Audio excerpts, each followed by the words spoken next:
ராகி சேமியா பண்ணுறதுக்கு நான் வந்து ஒரு பாக்கெட் ராகி சேமியாவில் பாதி அளவுக்கு கொஞ்சம் அதிகமாக ராகி சேமியா எடுத்திருக்கேங்க. இதை வந்து நம்ம ஒரு டைம் தண்ணி ஊற்றி கொஞ்சம் வாஷ் பண்ணி எடுத்துக்கலாங்க.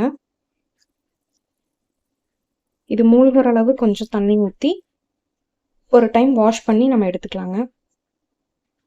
நான் இப்போ தண்ணி ஊற்றி வாஷ் பண்ணி எடுத்து வச்சுருக்கேங்க. இதில் வந்து கொஞ்சமாக தண்ணி ஊற்றி இது மூழ்கிற அளவு கொஞ்சம் தண்ணி ஊற்றி ஒரு 2 மினிட்ஸ் மட்டும் நம்ம வந்து ஊற வச்சுக்கலாங்க. 2 மினிட்ஸ்க்கு மேலே ஊற வைக்க வேண்டாம். அதுக்கு மேலே ஊற வச்சா மாவாக ஆயிடுங்க. எல்லாமே அப்படி கரைஞ்சு போயிடும். அதனால 2 மினிட்ஸ்க்கு மேலே ஊற வைக்க வேணாங்க. 2 மினிட்ஸ் ஆயிடுச்சுங்க. இப்போ தண்ணியை வந்து நம்ம வடிச்சு எடுத்துக்கலாங்க. இப்போ நம்ம இட்லி தட்டத்தில் வந்து எண்ணெயை வந்து லைட்டாக அப்ளை பண்ணிக்கலாங்க. அப்போ தான் வந்து ராகி சேமியா வந்து ஒட்டாமல் வருங்க.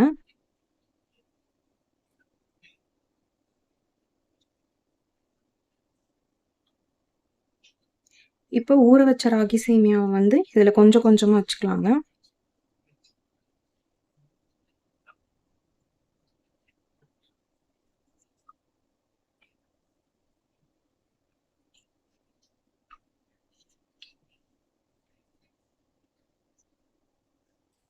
தண்ணி நல்லா கொதிச்சுட்டு இருக்கு இட்லி பாத்திரத்துலங்க. இப்போ வந்து நம்ம இதை உள்ள வச்சு மூடி போட்டுடலாங்க. இது வேகிறதுக்கு ஒரு 7லேருந்து 8 நிமிஷம் போதுங்க. அதுக்கு மேலே வேணாம். இது சீக்கிரமாகவே வெந்துருங்க. இப்போ 8 நிமிஷம் ஆயிடுச்சுங்க. இப்போ ஓப்பன் பண்ணி பார்த்துடலாம்.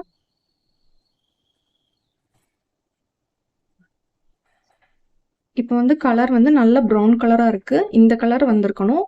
அப்படின்னா வெந்துருச்சுன்னு அர்த்தங்க. லைட் ப்ரௌனில் இருந்தது இப்போ டார்க் ப்ரௌனில் வந்திருக்கு. இப்போ அடுப்பை ஆஃப் பண்ணிவிட்டு இதை கொஞ்சம் நேரம் ஆற வச்சிடலாங்க. ராகி சேமியா ஆறினதுக்கப்புறம் இந்த மாதிரி உதுத்து விட்டு எடுத்து வச்சுக்கோங்க இதை தனியாக. இப்போ ஒரு டவாவில் நான் ஒரு 2 ஸ்பூன் ஆயில் விட்டுக்கிறேங்க.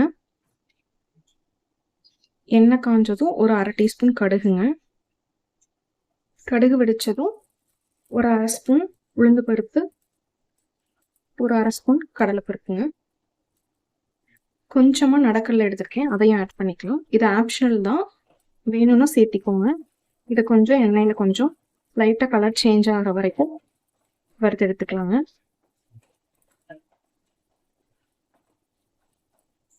லைட்டாக கலர் சேஞ்ச் ஆனதுக்கப்புறம் ஒரு கொத்து கருவேப்பிலை சேர்த்துக்கலாங்க.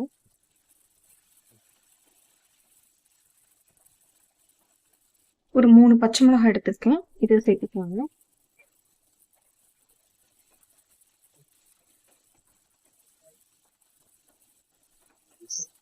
ஒரு மீடியம் சைஸ் வெங்காயம் சின்ன சின்னதாக கட் பண்ணி வச்சுருக்கேன், இதை ஆட் பண்ணிக்கலாங்க.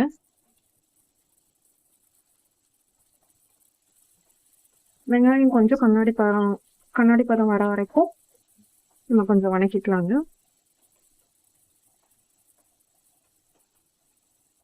ஒரு 1/2 ஸ்பூன் உப்பு சேர்த்திக்கலாங்க.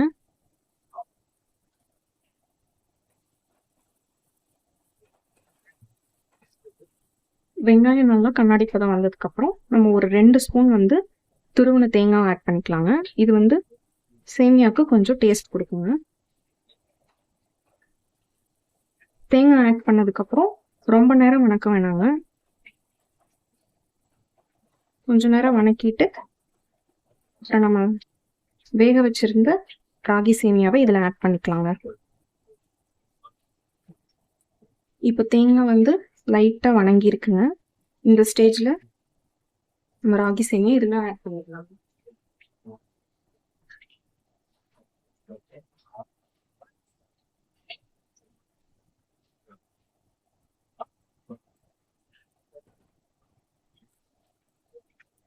இப்போ இதை நல்லா கலந்து விட்டுக்கலாங்க.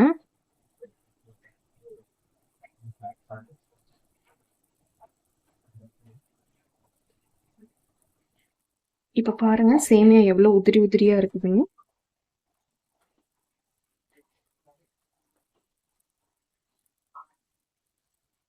கடைசியாக கொஞ்சம் மல்லி இலை சேர்த்திக்கலாங்க.